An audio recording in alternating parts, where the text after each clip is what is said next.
Ia, api ia lea tua le ni tai au, le lufa maleanga leo lea tua, mawhai iona tatou toi mafuta, i le tatou wa o ngā sai le ni aso, tatou wifo matatalo, ia ona tatou whaangolongo le whatasi mau i le fionga pa ia a lea tua.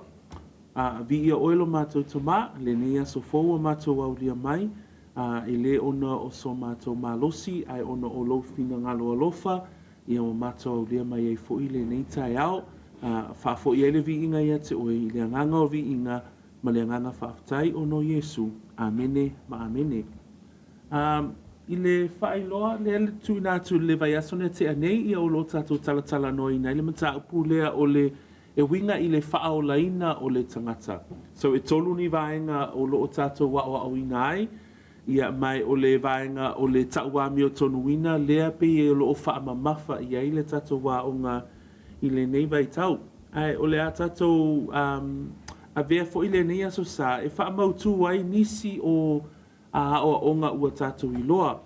So, o le mataupu lea winga i le faaolaina o le tangata, e mawhai ona whaingoina lea o le lawea ina o le tangata, o le faaolatanga ua o mai i tangata, ia po le isi upasa moa lea o le hola tanga. So, a tau loa le mataupu e winga i le faaolaina o le tangata, ia e faatatau i vaenga ia o lo soifua faaleanganga le lawea ina o oe, le faaolatanga ua o mai, e ala i le maliwa Yesu Keriso, ia maleola tanga ua ia te i tātou, ona o le atua, malona alofa tu noa. E eila le tātou mataupu le tai au le nei o te fia tala noa ina ia faa mautu ina pea i lo loto lea o onga lea o le faaolaina o oe, o le faanau fo wina o oe. So o le faaolaina lau tangata, mana e pea tātou whaitau mai le tito lea e lua. Tito lea lua whai pua sifu maritasi. Te sue mai eno tu si. O lo iai whai upu lea e amatai nai le tātou vasenga i le nei tai au.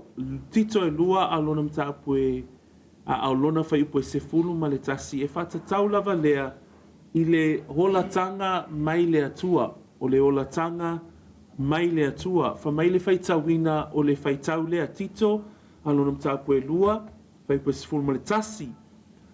E whatatau i le ola tanga, a wā o le alofa tu noa o le atua, ua au mai ai le ola tanga, ua whaalia mai lea i tangata umalava.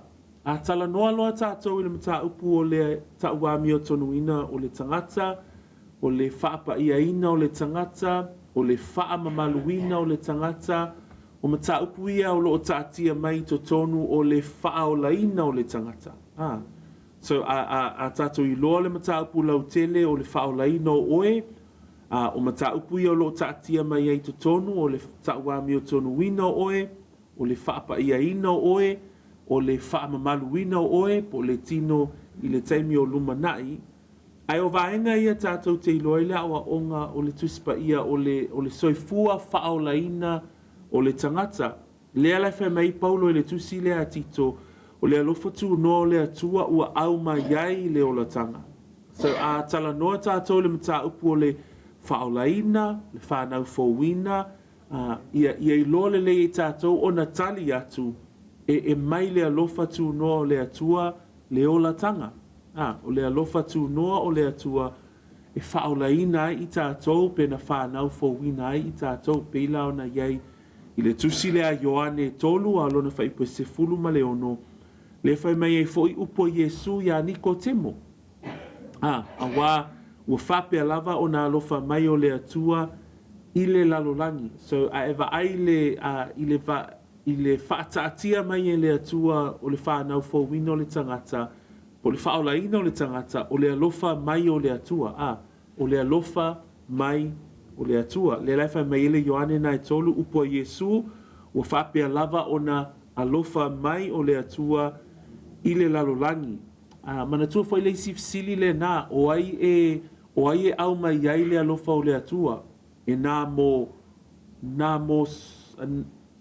o mo sina vaenga o tangata, pe mole lalo langi atoa. Na o isi taimi e ia o onga nai to tonu o le tatou si o manga whapea e alofa mai le atua na o se vaenga o le lalo langi. pena o i lātou o ua filifilia. Ai, o le aonga le tuspa ia le tātia mai tonu e mawhai ai o na whai tau tātou, o le alofa tu noa o le atua e mole lalolangi. Ai ai la i lātou o talia pe whaatuatua, ma i lātou o te pe te ena. So o vaenga lana i loa i le soifua whaatuatua, le soifua talitonu, e vaai e fo i le faaolaina o le tagata. O le ola tanga, le whai mai le mataupu lea, o le whaipu lea le tusi tito. Sorry, I didn't realize we had it up. So tu nā tui lunga tātou notes.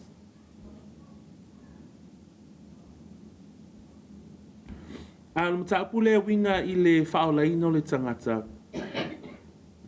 E tāua ina ia tātou i loa ai. O le faaolaina o le tagata o le alofa tu noa o le atua e mata mai ai. So, le laia o ina le mataupu i le whaipu lea e mai o le alofa tu noa o le atua e au mai ai le ola tanga. Le lai tala noa tātou i le faaolaina o le tagata. Ai whai mai la ia Yesu i le Ioane na e tolu. U whapea lava o nā alofa mai o le atua i le lalolangi. Le lai tātou te iloa i le whai upule nā wa ia au mai ai lona atari e tō tasi. Na ia le whano se tasi e whaatuatua ia te ia. So, o le faaolaina o le tagata manatua vasenga ma nei ale tātou whaitau, ma toe maitau, ma tātou whifo ia i whai upu ia, ina ia wha mautu ina pēr i lo manatu lea o onga lea o le faaolaina o le alofa tu no le atua e mafua ai. So peila o whai upu ia i le Ioane tolu sfulmono, tito e lua sfulmaltasi, ma le whai upu fo i le e Peru. Se i whaitau mai wha mole le tusina e Peru e iwa, alona whai upu e lua se fulu ma leono, ma le lua su malfitu. E Peru e iwa whai upu e lua su ma leono, ma le lua se fulu ma le fitu. A wā ana whaapea po ua tatau i a. Wā ana whaapea po ua tatau o na tingaina whaalasi o ia talu o na whaawaina o le laulangi. A o le nei, ua tasi lava le whaalia mai o ia i le whaatoanga o tausanga. Na ia ave e se ina le anasala i na ua whaia o ia matawanga. Hei ona tō whia whoi mo tangata i a tasi o na tō voti. Ai muli ane o le whaamusilonga. So a tatou wawa ai e le lainga nā i le whaiupuna e luas furuma leono. Whamai ina ua tasi lava le whaalia mai o ia i le wha atoanga o tausanga. Ina ia ave e se ina le angasala. Ina ua whaia o ia e ia mataulanga. So o le faaolaina o le tagata o le alofa tunoa po le alofa mai o le atua, ai o le faatinonga o le faaolaina o le tagata na tatau o na maliu Yesu Keriso. Le lai whai mai ele laingal nai whai pue luas fulma leono ina ua whaia o ia e ia mataulanga. So a tatou mawhau i le faaolaina o le tagata e mawhai ai ona o whape atu i le tai au le nei, e whaolaina le tangata po le ola tanga mai le atua ona o lona alofa tunoa. So, ia wha mautuina, ma wha mautinoa pe i lo loto, le awa oina lea o le whanau fo wina o le tangata, e le o se ngai o inga o i tātou, o te toi whai atu, e le o se ngaruenga o i tātou, e le o se a tātou a mi o le lei, e le o sa tātou a mio ua tonu, e le o le tele fo'i o a tātou ngā luenga, o le auai fo'i i sauni ngā lotu, ma mea whaia le ka le sia, o mea ia vaaia e wha maonia ai le soifua whaolaina. Ai, e le o vaenga ia e whaolaina ai i tātou. O le whaolatanga mai a Yesu Keriso, ona o le alofa tu noa o le atua So e whapea nā la se manatu i le tai au le nei, ina ia whaamautu ina pei o tātou loto, le whaolaina o le tangata, ona o le alofa tu noa mai le atua. So manei ala le whaitau le le tusi lea e Peru, ina ua whaia o ia e ia mataulanga. So o Yesu Keriso, o ia lava o le taulanga, o le ata lea, o le whainga taulanga i le whenga inga tuai. So manatua le teimi na whaatino ai e le nua le atua la tau whainga taulanga, fasia le tamai maa moe ina ia ufitia ai le angasala, a o le ata le na, o le maliu o Yesu Keriso, o le maliu foi o Yesu Keriso, e ave ese inai le angasala a. So, o le ata, whenga inga tuai, al whenga inga fau, maliu Yesu, e ave ese ai a tatou angasala. So, o tatou Lesona i le tai au le nei, ina ia wha mautuina pēr, le vaenga lea i le ao au ina o i tatou. Nai o le tāua i o ao onga nei, ina ia wha mautuina i le ngata i lou lava loto, ia ma lou savalinga o le whātuatua, ai e mawhai e fo ila ona e sa uni atu sautali e te tali atu ai i le winga o le wha moe moe le ia te oe a pe ona tūsia i le upo le atua.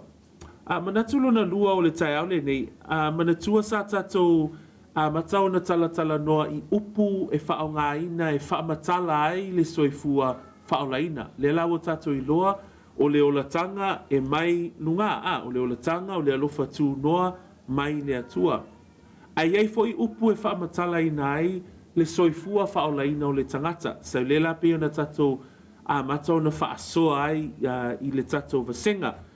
So ma lepe so e mai tatou tusi wha mole Roma na e tolu. O le upu mua o le upu lea taua mio tonuina fua. Roma e tolu. O se tasi nei o upu e te whaalongo ai i le ao o ina o le mata upu e winga i le faaolaina o le tagata. Upu mua o le taua mio tonuina fua. Roma na e tolu vai poe lua sumatasi.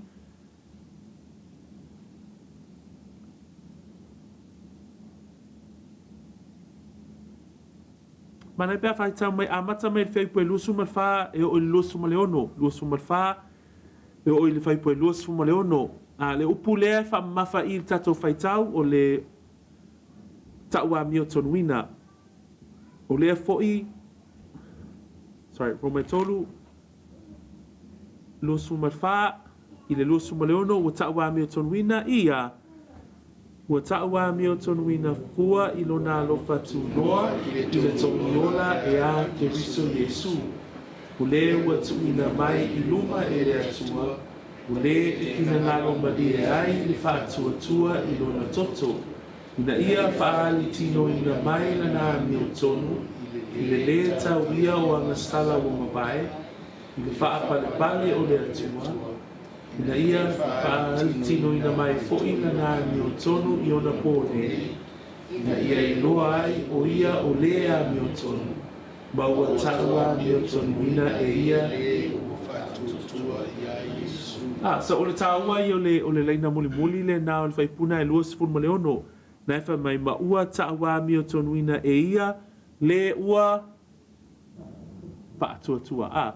So o le ki le na i lo tatou soifua faaolaina, pe a taua mio tonuina i tātou, ina ua tātou faatuatua ia Yesu Keriso. So, o le upu mua lea, o lo faamamafaina i le tātou vasenga, o le upu lea o le taua mio tonuina fua. Nā lai faamatala mai le whaipue luas fu malwha, peila ona a mata i tātou Lesona i le tāau le nei, fa mai whaipue luas fu malwha, ua taua mio tonuina fua i lona, alofa tūnoa e ala i le tongiola e a Keriso Yesu. So o le faaolaina o le tangata ina ua taua mio tonuina i le alofa tūnoa le atua e a le tongiola o Keriso Yesu. Nā lai whai mai ei whaipue lua suma lima o le whaatinonga i Yesu o le tongiola, o le whaatinonga i Yesu o le maliu lunga le sātaro, o le whaatinonga lea na whina ngalo malie ai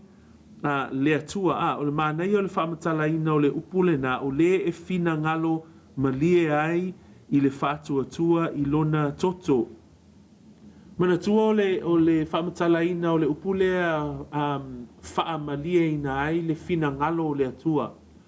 Ona o le toasao le atua i le angasalo le tangata e tatau la i le toa mio tonu le nao le atua, o na wha o lea, le wha sala, So e tatau ona whaao le whaasalanga, a wā o le e tatau i le toa sā mi o tonu a le atua, ona whaatau nuuina le whaasalanga. Peia o le whaamasino a mi o tonu i tonu o fiso o whaamasinonga. E whaatau nuu lava e le whaamasinonga e tonu lana whaamasinonga.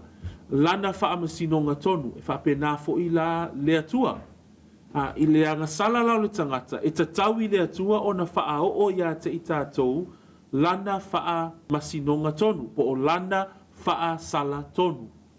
Ai wha mai o Yesu Keriso, le teimi na avea i o ia matongi ola, le teimi na avea i o ia matongi sala, le lai wha mai whai poe luas fulma le lima, wha mai o le ua tuuina mai i luma e le atua, o le e fina ngalo malie ai, i le whaatua i lona toto. So, o le tau wami o tonu wina fua i tātou, na whaamalie ina le toa sao le atua, e ala i le tongi ola o Yesu Keriso. So, manatua le vaenga tāua, lava le nao le tau wami o tonu wina fua.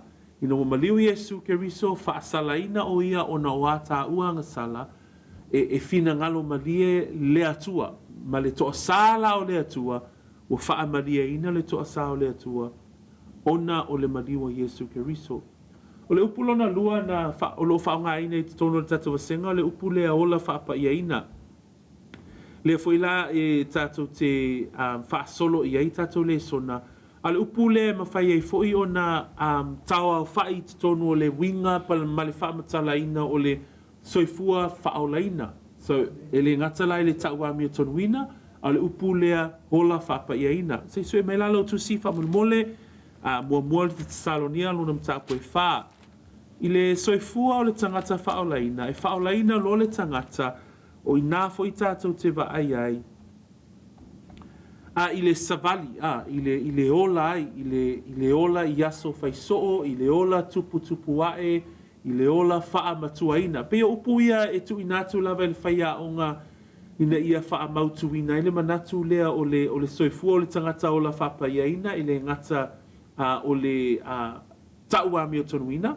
Lua, e o i le ola whapa iaina, ia pole ola la lea iaso whaiso. Wha mai whaita wina o whaipuna e tolu. O le fina ngalo fo i le nei o le atua, ia whapa iaina o tau, ne ia wha mamao o tau, male whaitaanga. Whai poe wha ia taitasi o tau mai loa, o na whai o lana lava ipu, male whaapa iaina, male tauleleia. So e ai whai upu ia o le whenga inga fōu, e au mai ai mo i tātou, i te tono le tātou haonga, a tātou aonga sa, o le soifua lea o le tangata whaolaina, e tatau o na whaatauaina, e tatau o na tātou manatu mamafa i ai, e avea ia o onga ia le tuspa ia ma whaailonga o lo soifua i le ali, ma lo soifua whaolaina. Le lai whai mai ele mua Thessalonia, o le fina ngalo le nei o le atua, ia whaapa ia ina o tau. Ele o se fisili, ele tau mate foi, pe tatau o na ola whaapa ia ina pele ai. O le mea le whai mai ele tuspa ia, na e au mai ai le whaamamafa, o le fina ngalo foi le nei o le atua, ia whaapa ia ina o tau, ma ia whaamamao o tau male whaitaanga. Ia taitasi o tau mai loa o na whai o lana lava ipu, male whaapa ia ina, male tauleleia.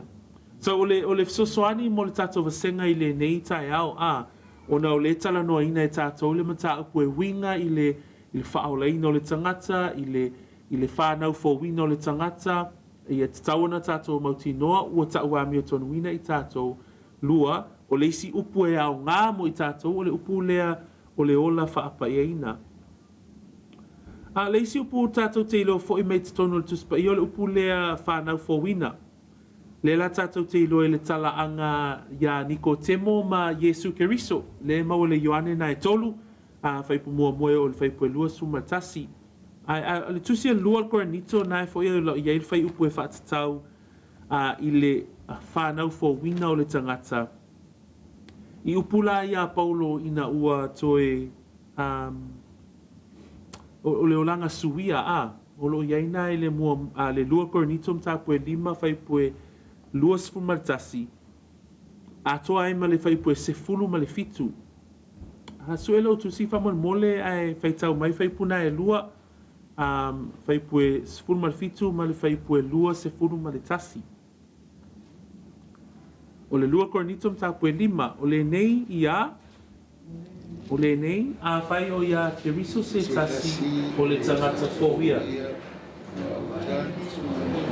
Vauta ua faaolaina fai koe lusu matasi a wā o ia na le iloa le ane sala fai ane ia maasala o le sui o i tātou na lea i tātou mani o tonu le atua. So e vava ai le upule whanau fōwina o le tangata ua toe whanau fōwina o le tangata e iei le suinga e vaai e lona ulanga. So o atala na o lo taatia mai e tonu o le upule whanau fōwina. Fa mai fai pue sumar fitu o le wa ia ke riso o le tangata fōu ma vai mea tuai whauta ua fa'afōwina mea uma. So e vaai e le suinga lea o lo wolanga. Tangata tuai, a vea ma tangata fōu, a vea ma vai mea tuai fa'afōwina mea uma. Ai tangata ngai foi lalo fai pue lua sefulu ma le tasi o ia na le iloa le angasala o nai tala noa ia Iesu fa mai na faia le e ia ma angasala o le sui o i tātou. So, Iesu Keriso ma liu ona o i tātou nai fai mai ai o ia na le iloa le angasala ua fai lea ma angasala o le sui o i tātou ina ia avei tātou ma mio tonua le atua ia teia. Mana tua foi le ata foi lea na tātou tala noa i le vai aso na tea. E iei le fesuia inga lea e au mai e Iesu lana mio tonu ia te i tātou e tu ina atua tātou wanga sala ia teia. O le fesuia inga lea tātou te maua ina ua iei le upu lea i le soifua o le tangata faaolaina o le whanau fōwina. So sui lo o langa mai le o langa tuai I le o langa fōu, wa mawai mea tuai, whauta ua whaafōwina mea uma. Pe o le ata le nā o le whanau fōwina, e mawhai ona tātou I loa I tonu o le soifua whaolaina o le tangata. O upu e lua muli e mawale I le tito anonam tāpu e tolu. Tito anonam tāpu e tolu. Nei upu iau te toe whaamamafa whaamole le tātou vasenga I na ia whaamautuina I pēle tātou awa onga O le upu lea toe fuataina. O le toe fuataina e lata fo ilo na winga I le upu whanau fōwina. Nā lai wha mele tito e tolu alo na whaipu e 5. Maua whaitau leo tele mai o na whaola mai I lea I ia. E le ona o ngā luenga o le ami o tonu sa tātou whaia. Ai tusa malona lava alofa I le whaata e le ina I le toe fuataina ma le whaafōwina e le anganga paia. Ai vaai I whai upu ia o loo tātia mai ai le ata o le tangata soifua whanau fōwina. So, o le whaolaina iai upu ia whai mai whai upu e 5 ai tusa malona lava alofa I le whaata e le ina I le toe fuataina ma le whaafōwina e le anganga paia. So ai vava ai I upuna, o upuna e tau mai ai ata I tātou le mea ua tupu I le soifua whanau fōwina o le tangata o loo iai le upu whaata e le ina, o loo iai le upu toe fuataina, o loo iai le upu whaa fōwina. So o vaenga uma ia, o loo ngā lue mai iai le nganga o le alii I totonu o le soifua tangata whaa o la ina. So o upu ia o loo tātou vaava ai ai totonu le fionga pa ia le atua, o le taua mea tonu ina fua, o le ola whaapayaina, o le whanau fōwina, a tō fōi ma le toe fuataina. O le isi upu muli o te fia au maia e whaatatau lava I le soifua whaolaina o le tangata, o le upu le salamo whaamaoni. So le salamo whaamaoni, ia la au whaitawina atua le lua koronito o lonam tāpu e fitu. Lua koronito am tāpu e fitu whaipu se fulu o lo iai whaipu e whaapea. A wā o le ti ngā e tusa I le atua, e tupu ai le salamo e o I le ola, e le toe salamo ai. a le ti ngā whaale lalolani e tupu ai le oti.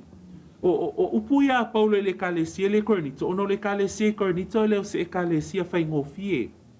O le kalesia lea manatua fo le mua le Korinito le kalesia na taumawhai le apostolo Paulo ina ia o ina le seseo le kalesia. Ona la wa iei le whewai inga, ona wa iei mataupu wa seselo na o ina. Ile mua la le Korinito, taumawhai ei Paulo ina ia whaasao le kalesia, ma o onga sesea wa ba aimpo wata nia mai tutono le kalesia. Taunu mai la tato ile lua le Korinito. Ile lua le Korinito, ele i sao lava le kalesia, ia la to wa mio. O ifo ila, o na tuli loa e Paulo, ina ia o le kalesia le ile me tau le salamo fa maoni. Le la fa mai fa puna se fulu, a wa o le ti nga e tu sei le atua, e tupu ai le salamo e o i le ola e le to e salamo ai. O le mele nau ai le apostolo le kalesia lea, o le ti ngā ina ua i loa le mea se ma ua salamo la wha maoni. Ina ia o le mea lea o le salamo wha maoni. Ina ia o ina mai le mea o lo i loa e le tatau ona o lai le kalesia, a ia o lai le ti ngā lea po le loto nuti momoia, pe o le winga na o le upu ti ngā, o le loto whaavau po le loto nuti momoia i le angasala a le tangata. So le whai mai whai po sifulu, a wā le ti ngā e tusa i le atua, le ti ngā la lea po le loto lea whaavau po le loto nuti momoia i luma o le atua, pe o tāwita ina ua angasala i luma o le atua. Le lefa mai fai pese fulu, a wao le ti ngā e tusa i le atua, e tupu ai le salamo, e o i le ola. Pila o le ata le na o le winga o le upu lea salamo faa maoni. E iei le faa maoni o lo loto ina ua e ti ngā i luma o le atua. Le lefa pe ai Paulo, o le ti ngā lea i le atua, e tupu ai le salamo, e o i le ola, e le to e salamo ai. A iei la malisi ti ngā na e pito i foi lalo, fa mai, a o le ti ngā wha le lalolani, e tupu ai le oti. O le ti ngā la lea, e le ova ai ai le salamo wha maoni. So o winga ia, o winga o upu, lea o te fia au maia, ai mai se lava o upu lava o le tuspa ia, a wane i o au maia ni upu a u lava ia a ia o tamawhai ina ia o au ina le tato vasenga, i le winga o le whanau fōwina ma le faaolaina o le tangata. Lea la iai upu ia, ta ua mi o tonu wina fua, upulea hola whapaiaina, whanau fōwina, toi fuataina, ia ma le upulea salamo, whaamaoni.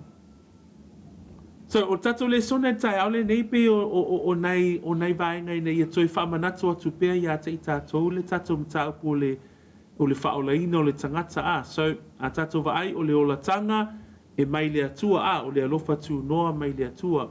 O upu whaongaina, ia leo iei upu ia bo maasani o na tatou whaalungolongo e tatou vasenga i le nei tausanga, ta uami o tonu ina fua, ola whapaiaina, whanau fōwina, toe fuataina, salamo wha maoni. Au vaenga umaia, na mawhai o na tupu wae vaenga i le tatou soifua, ona o le maliu o Yesu Keriso.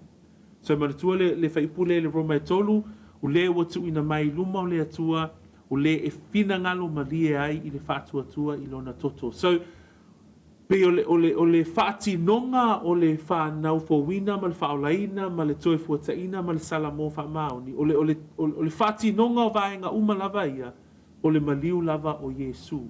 So, pe o i o te fia, pe e tatai e fo i le awa onga o le whaolaina o le tangata, whaolaina le tangata, ona o le maliu o Yesu Keriso.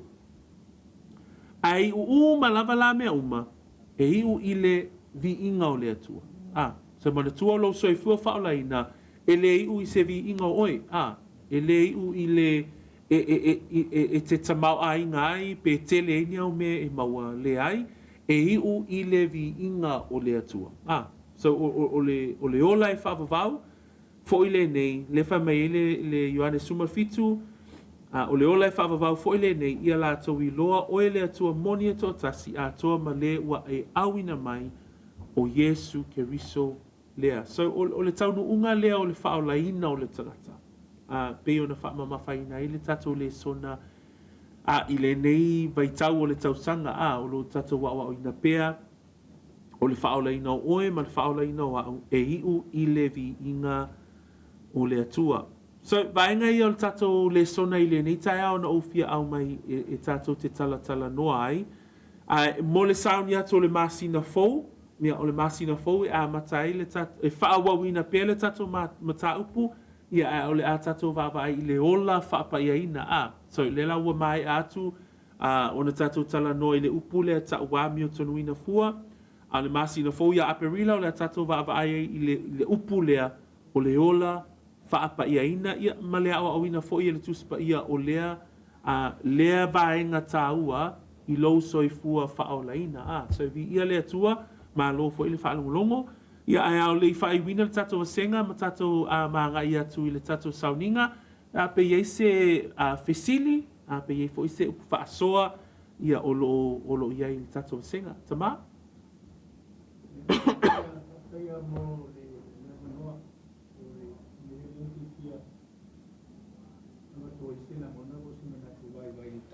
For you to stuff.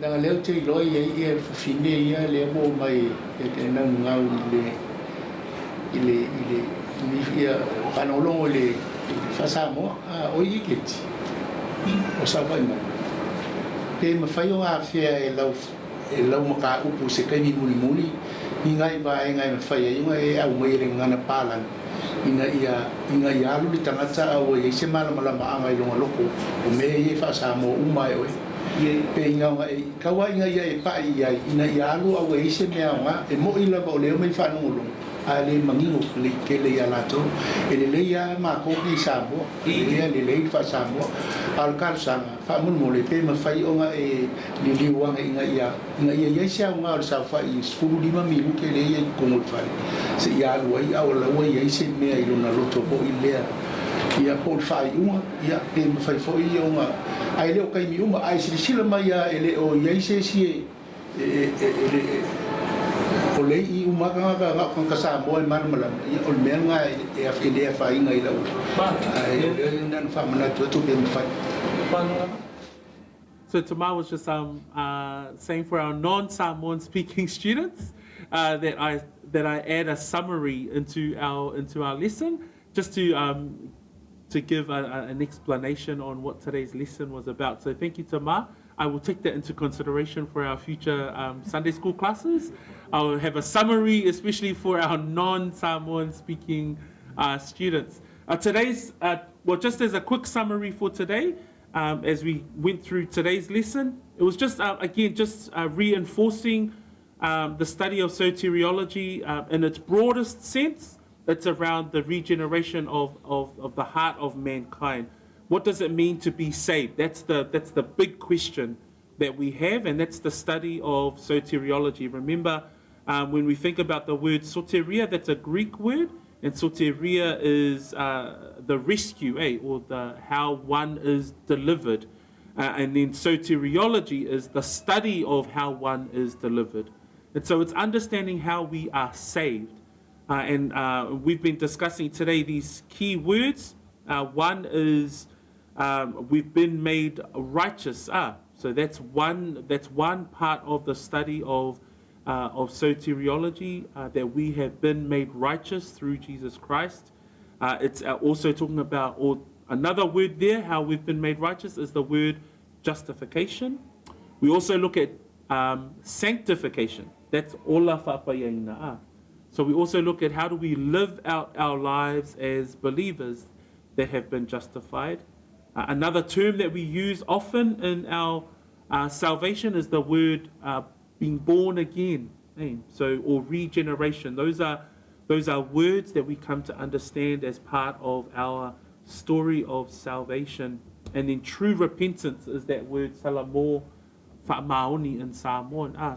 But these are big words, big themes that we have to understand as believers in understanding our story of salvation. So just as a summary, just to tie up those things as part of our class this morning. Malo? Ese fesili? Ia, via le atua, la atu nātu le tatou tina ia satelite whamolmole na te whaiwine tatou le tatalo. Ia ai malo lava le whamalosi mai i le nei tai au le tatou wasenga. Ia whamanuia tele le atua le tatou aonga le nei tai au. Thank you, Auntie Lite.